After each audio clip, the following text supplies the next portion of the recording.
Odile, le podcast, une production de l'Observatoire francophone des initiatives de lutte contre la désinformation, une collaboration entre l'Organisation internationale de la francophonie et Check First, avec Guillaume Custer et Nelly Pailleux. Odile, le podcast, c'est une série d'entretiens avec celles et ceux qui luttent contre la désinformation dans l'espace francophone.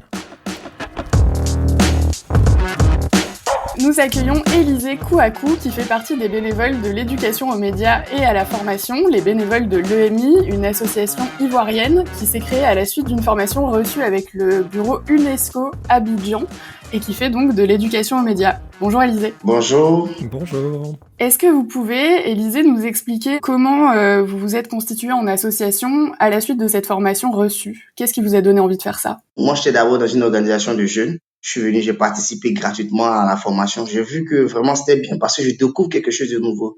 Je savais même pas comment vérifier l'information et puis je savais même pas que ça existait. Disons, j'étais quelqu'un qui diffusait les fake news avant. Et donc, à la sortie de cette formation, j'ai vu que ça peut aider. Ça m'a aidé et j'ai compris que ça peut aider ma communauté. Et c'est ainsi que j'ai approché tous ceux avec qui on a eu à faire la formation. Bon, il faut que je précise, on était la première promotion. Donc, je les ai approchés puis je leur ai dit, mais tenez, on a reçu gratuitement quelque chose. Et si on se mettait ensemble pour former un groupe, pour restituer ça gratuitement à la jeunesse ivoirienne.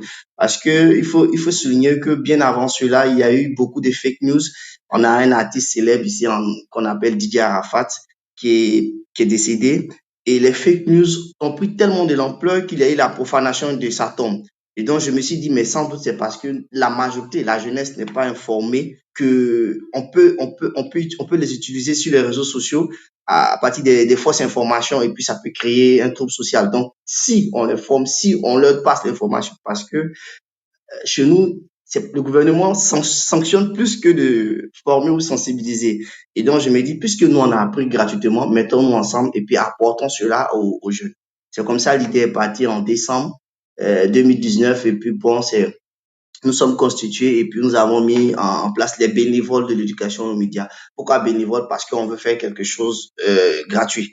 Donc vous avez été formé par l'UNESCO et vous avez eu envie de faire quelque chose pour la collectivité. Quelle forme ça a pris et pourquoi est-ce que vous vous êtes concentré sur l'éducation aux médias ? On s'est mis ensemble en association, on a mis des bases juridiques, tout. On s'est constitué légalement. À partir de là, on commençait à donner des formations dans les écoles.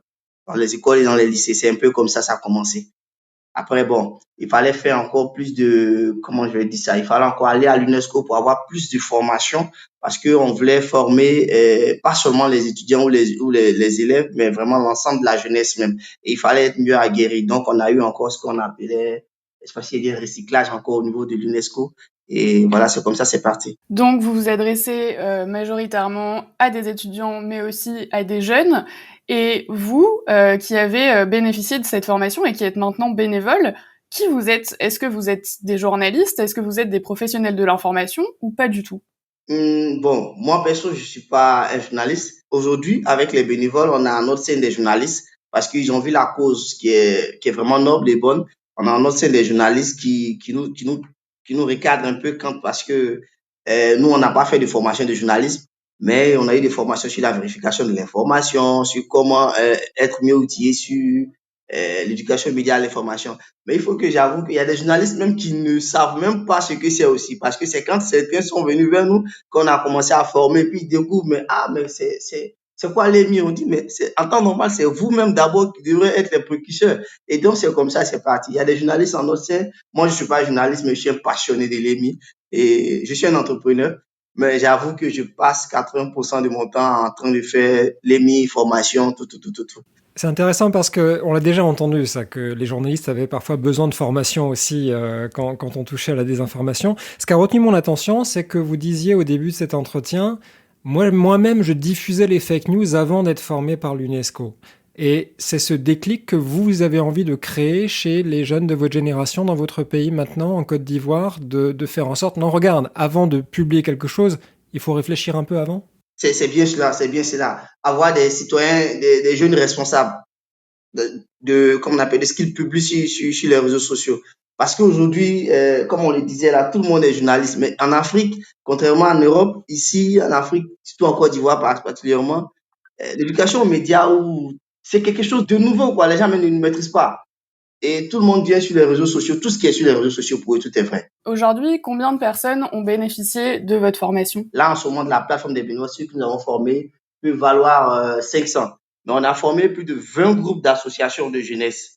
Et en ce moment, le projet phare que nous sommes en train de faire, qui a vraiment l'appui du gouvernement de notre pays et puis de l'UNESCO, c'est le projet EMITOUR. C'est-à-dire, on va faire le tour de la Côte d'Ivoire en train de former les jeunes.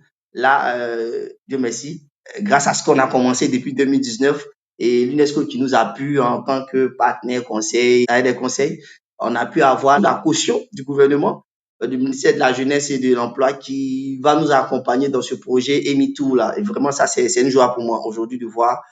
En termes de personnes formées, je peux dire les 500 et les 20, parce que les 20 associations qu'on a, les associations qui ont été formées, ils viennent par lot de 20-20. Ils viennent par lot de 20, on les forme. Et on a eu à faire des tournées dans des écoles catholiques, disons 2 écoles catholiques. Ce qui fait ma joie plus, c'est, il y avait une structure qui existait qu'on appelait les jeunes blogueurs, mais qui ont appris brièvement un peu sur l'éducation immédiate. Mais je vous promets que la majorité de la formation, c'est-à-dire ce qui est solide qu'ils ont reçu, c'est avec nous. Parce que plein sont venus se faire former, puisque là-bas, ils ont surfé sur l'éducation immédiate. Parce que nous, on a eu la chance d'avoir une formation en profondeur avec le bureau UNESCO. Quel âge ont ces jeunes Ivoiriens que vous formez et comment ils réagissent lorsque vous venez les voir? Bon, l'âge, ça varie. Ça varie, il y a on peut dire de 14 ans jusqu'à 35 ans. Mais tout dernièrement, je me rappelle au lancement de l'EMITOU, il y a eu des personnes très âgées, de 40, la quarantaine, 50, qui m'ont approché, qui m'ont dit, mais écoutez, voilà ce que vous faites, c'est bon, nous, on veut être formés. Et puis bon, moi, j'étais content de voir au moins ces personnes-là venir.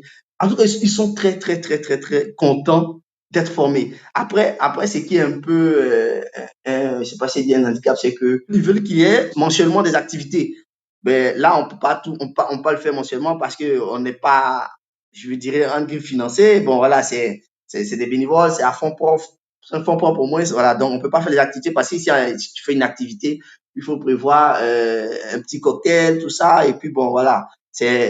Après, l'UNESCO nous donne l'espace, mais quand on les reçoit et puis ils passent la journée, donc c'est un peu ça. Vous avez commencé à Abidjan, maintenant vous faites l'EMI Tour. Et il me semble avoir vu que vous faites vos formations en français, mais aussi dans des langues vernaculaires, c'est ça? Vous exprimez dans plusieurs langues. C'est ça, on a des capsules vidéo qu'on fait ou en malinké, qui est une langue parlée ici, le baoulé et le guéré. En fait, pourquoi on fait ça? Parce que la majorité de la population ivoirienne est à majorité analphabète et il faut reconnaître que en même temps qu'elle est analphabète, ils utilisent beaucoup les portables. Donc, du coup, sur WhatsApp, il y a des fake news aussi qui circulent là-bas. Et donc, on fait souvent ces petites capsules vidéo pour sensibiliser dans les langues. Parce que quand on va dans les régions, le malinké est vraiment parlé par partout. Même si tu n'es pas malinké, la majorité des populations, la population parle un peu le malinké. Et donc, l'information passe. Et là, à ce niveau, on a été, bon, moi, mais ça m'a étonné. J'étais là et puis il y a un cas il y a le maire d'une région qui m'a appelé pour me dire merci, me féliciter parce que ça, lui, peut s'en servir pour diffuser auprès de sa population. En tout cas, ça, j'étais ravi, quoi. Donc ça prend plusieurs formes. Vous parlez de capsules vidéo, donc vous fabriquez des contenus de formation qu'on peut consommer quand on veut, sans que vous ayez besoin de vous déplacer. Et vous allez sur place aussi pour faire des sessions plus interactives, vous présentez des choses. Quel est le contenu des formations? Sur quoi est-ce que vous essayez de sensibiliser le plus les publics que vous allez voir? Quand c'est une cible alphabétisée, on leur parle de l'EMI en global. On leur parle plus de tout ce que je vois, parce qu'on a des modules de formation qu'on met sur pied. Tout ce que je vois sur Internet n'est pas forcément vrai et on essaie de décortiquer. Après, on leur donne aussi les droits et limites de ce qu'ils doivent dire sur les réseaux sociaux parce que bon nombre de la population, ils ne sont même pas informés qu'en Côte d'Ivoire, ici, il y a une loi sur la cybercriminalité. Et donc, du coup, on tente aussi de les informer pour leur dire, voici la nouvelle loi qui est là. Attention, parce qu'on peut tout, tu peux dire ce que tu veux, mais faut faire attention à la limite. Et voici ce que l'État de Côte d'Ivoire dit. Quand tu dis tant, voici la sanction. On les informe sur les lois qui régissent la cybercriminalité, sur comment vérifier l'information, surtout lorsqu'ils voient une information et comment ils peuvent la vérifier. Pour ceux Bon, qui n'ont pas le temps, ils peuvent nous faire parvenir cela sur notre, comment on appelle, on a notre boîte mail et puis on a sur le WhatsApp et puis on leur donne souvent aussi la plateforme WhatsApp où ils peuvent communiquer en même temps rapidement avec nous. On les forme en tout cas sur les outils de vérification, qu'est-ce que l'EMI et tout ça. Votre formation s'appelle les bénévoles de l'EMI, donc vous n'êtes a priori pas rémunéré. Est-ce que vous avez quand même des sources de financement qui vous permettent de vous déplacer, de construire vos formations et de vous former vous-même justement? Des sources de financement, je dirais non. Ici, on est obligé de, quand c'est comme ça, on est obligé de peut-être adapter un projet. C'est-à-dire, on fait un projet, par exemple, je prends un exemple, la commune de Bassam. On veut former les jeunes de là-bas. Là, on est obligé de rencontrer les autorités de là-bas, essayer de leur expliquer le bien fondé du projet. Et si on réussit à les convaincre, ils nous appuient pour juste faire la formation. Mais sinon, à la base, nous, on dit toujours la formation, elle est gratuite. Mais ce qu'on demande, c'est vous voyez, sinon, on doit quitter Abidjan pour aller à plus de 500 kilomètres, c'est le transport, c'est l'hébergement, c'est la consommation Internet. Donc, nous, c'est tout de base là d'abord que nous sollicitons. Mais on pense que grâce à Dieu, on aura quand même peut-être un jour des financements pour pouvoir mieux aller encore plus. Alors aujourd'hui, c'est qui les bénévoles de l'EMI? Vous êtes combien? Les bénévoles de l'EMI, c'est en ce moment, quand je regarde la base de données, on vaut être de 400 et quelques. 400. Oui, on vaut 400 parce que, et là, si on fait une formation là aujourd'hui, par exemple, avec l'EMI2 que nous allons faire, là, j'avoue que le chiffre va augmenter parce que qu'est-ce qu'on fait? On a une base de données, quand on prend dans la base de données, vous allez voir ce que chaque jeune fait. C'est ce qui fait que, les vidéos, c'est des bénévoles qui font les vidéos. Et quand tu es expert dans tel domaine et déjà quand tu es membre bénévole, on utilise cela à bon escient pour l'association. Certains me disaient comme ça, moi je vais devenir journaliste d'investigation. Je dis, ah, mais c'est déjà bon si tu fais du fact-checking et puis tu as cette passion. Mais ça doit être difficile à gérer, non? Vous avez 400 membres bénévoles. Comment est-ce que vous faites pour maintenir la qualité des formations pour être sûr que ce soit bien fait? À 400, c'est plus difficile qu'à 10? Oui, à 400, c'est plus difficile. Déjà, on a notre groupe WhatsApp là, on a des groupes WhatsApp. Et quand il y a des formations, qu'est-ce qu'on fait? On fait des formations à l'ordre de 25. Il y a une commission qu'on appelle la commission nationale de l'UNESCO. Donc, on dit, bon, OK, tel jour, il y a telle formation et on sélectionne 25 qui viennent. Et quand ils viennent, tous ces 400, c'est des gens qu'on a déjà formés parce qu'on ne les prend pas comme ça. Quand vous êtes formés, quand vous finissez de faire la formation, derrière ça, on leur dit toujours, lorsqu'on finit de vous former, ce que nous, on souhaite, c'est que vous fassiez un retour, une restitution auprès de votre communauté là où vous êtes. Et donc, tous ceux qui ont été, les 400 dont je parle, ont été formés par l'eau de 25, 20, 25, et c'est tout ça qui forme déjà notre base. Donc, c'est comme ça. On fait des contenus et on prend par l'eau et puis on forme. Par exemple, on peut arriver à Yopougon aujourd'hui, on peut former 25 jeunes et on leur demande ceux qui veulent faire partie des bénévoles. Et de façon volontaire, ils s'inscrivent, ceux qui s'inscrivent. On a un produit on appelait, chaque semaine, on récoltait les fake news. Et ça, c'est ces bénévoles-là qui vont les récolter pour nous. Et ensemble, on faisait la vérification. Donc, ça leur permettait d'avoir la main. Aujourd'hui, moi, je suis content parce que quand il y a des informations sur la plateforme, j'ai plus besoin de dire, voici, c'est moi qui ai vérifié, ça fait tant. Automatiquement, quand ils donnent la fake news, ils nous donnent ce qui est l'information vraie à côté. Et c'est ça me rassure, ça me réjouit. Et donc justement, vous parliez tout à l'heure de WhatsApp, de support vidéo à 400 personnes, comme disait Guillaume. J'imagine que l'organisation doit être assez chargée. Quels outils vous utilisez pour vous organiser entre vous et pour dispenser vos formations? On a un groupe WhatsApp qu'on appelle les bénévoles de l'EMI, on a un groupe WhatsApp. Mais lors de ces formations-là, par exemple, comme je le disais, avant même qu'ils ne viennent sur le groupe WhatsApp, ils ont reçu des formations en présentiel où on a eu à distiller les outils de vérification comme Google Images et puis InVid et comment même utiliser InVid. On leur montre des techniques pour pouvoir au moins rapidement même aller pour voir sur la première information. On leur montre ces techniques-là et puis YouTube Data Viewer pour les vidéos, tout ça. Et on leur montre aussi comment utiliser. On a structuré ça par village. Il y a le village des fake news parce qu'il y a plusieurs groupes WhatsApp. Il y a le groupe central des bénévoles. Mais en chaque groupe, on a vu que nous sommes nombreux, c'est pas tout le monde qui va comprendre. Donc, on a fait par village. Il y a le village cybersécurité, il y a le village Eminu, il y a plusieurs villages. Et chaque village est censé faire des exercices, c'est-à-dire le chef du village envoie les fake news de cette semaine et il traite et il nous envoie. Et lorsqu'il nous envoie, nous, on prend ça, on dit, bon, ok, nous, on vérifie aussi, parce que souvent, il peut faire des erreurs. On vérifie. Et chaque fois, il a dit, le plus important n'est pas de vérifier, n'est pas d'être le premier à dire que telle chose est vraie ou telle chose est fausse. Même si ça des années, l'essentiel, tu as vérifié. Parce que si tu vérifies tout rapidement et c'est toi-même, tu véhicules la fake news, maintenant, du coup, tu vois, ce sera plus crédible. Oui, donc c'est intéressant, c'est plutôt que de perdre la motivation des gens, vous faites des groupes spécialisés où on va parler en jargon, etc. Mais quand on arrive à une conclusion, cette conclusion, elle est partagée à l'ensemble de la communauté dans le groupe principal sur WhatsApp. C'est comme ça, nous travaillons. Quel est le plus grand défi auquel vous avez eu à faire face? Parce que si je vous entends bien, vous êtes une des premières initiatives en Côte d'Ivoire d'éducation aux médias quand on voit les gens que vous rencontrez qui apprennent ce que c'est, littéralement, quand vous venez.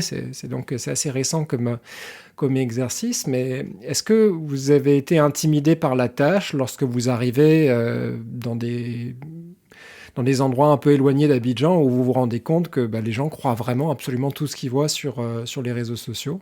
Oui, oui, oui, oui. Comme par exemple, on était parti à un programme, parce que bien souvent, quand l'UNESCO a des programmes hors d'Abidjan, automatiquement, c'est nous les bénévoles qui faisons la partie EMI, formation. Et donc, quand on arrive comme ça, où souvent le défi, c'est la population est déconnectée de tout. Tu sens qu'il y a un fossé large entre Abidjan et les autres. Ils prennent tout pour parole d'évangile. Et donc, pour déconstruire ça, c'est vraiment un challenge. C'est vraiment un challenge. Après, c'est quand tu as des images que tu montres qu'ils ont vues et puis tu leur dis, mais ça découlait de telle information et puis il y a eu telle crise. Ils disent oui, et bon, ok, voici la vraie information. Et quand tu montres, ils sont tout étonnés. Après, c'est là maintenant, ça les amène à réfléchir un peu et puis se disent, ah ben tiens, il faut faire beaucoup attention. Le challenge, c'est aujourd'hui, il n'y a pas Internet partout à l'intérieur. Et donc, du coup, c'est compliqué. Il y a des villes où tu arrives, le courant n'est pas là. Du coup, tu es obligé de démontrer. Et quand c'est comme ça, tu es obligé de.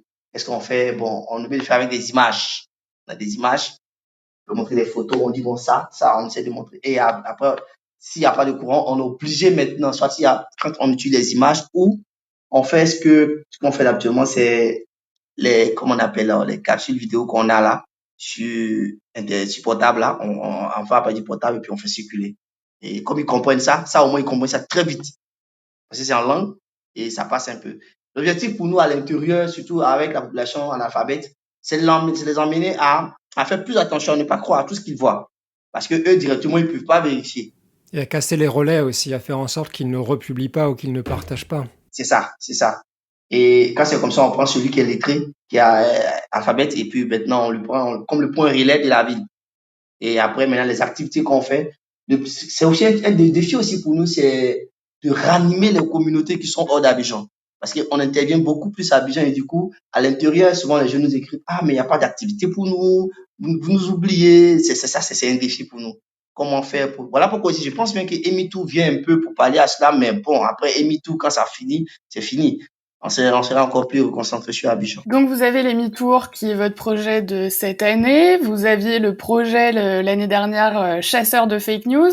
Qu'est-ce que c'est le projet de l'année prochaine des bénévoles de l'EMI?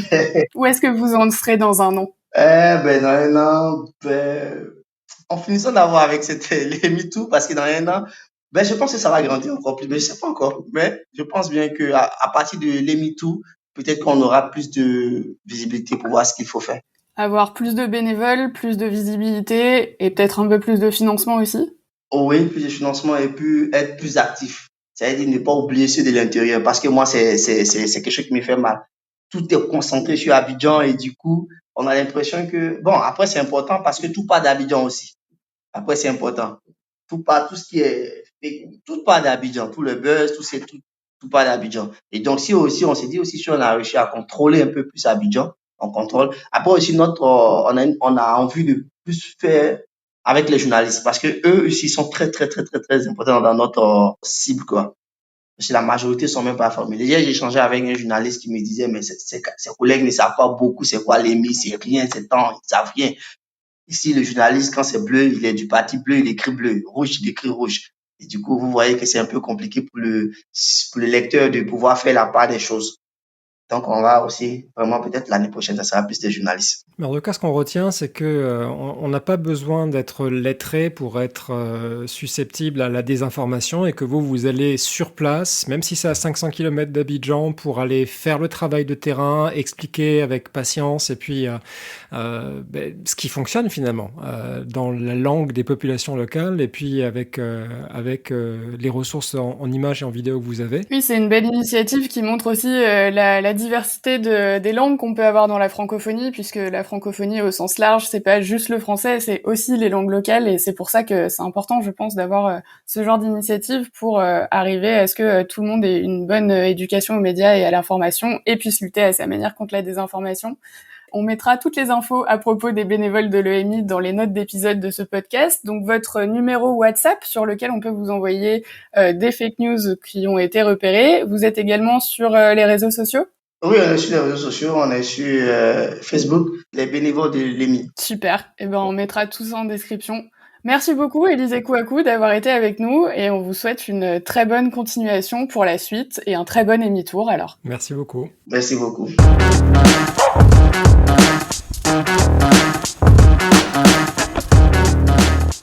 Merci de nous avoir suivis. Retrouvez Odile, le podcast, dans tous vos lecteurs de podcasts favoris.